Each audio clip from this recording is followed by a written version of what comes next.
এর মধ্যে আঠা দিয়ে কাগজের মধ্যে অল্প একটু আঠা দেবো, বেশি আঠা দিলেও হবে না। আঠাটা দেওয়া হয়ে গিয়েছে।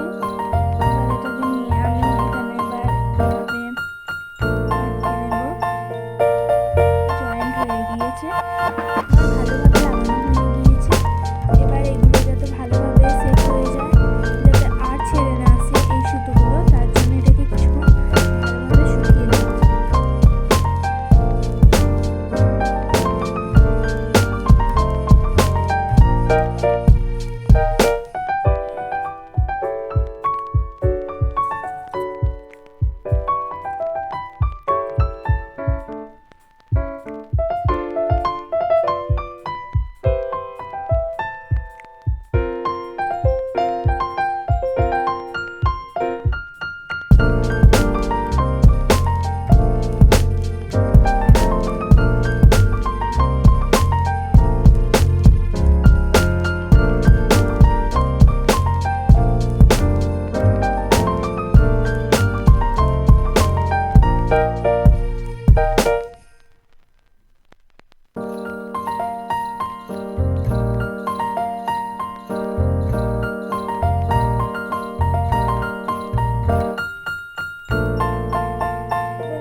এই ওয়াল হ্যাঙ্গিংটা অবশ্যই কমেন্ট করে জানাবে, আর যদি ভালো লাগে তাহলে একটা লাইক দেবে।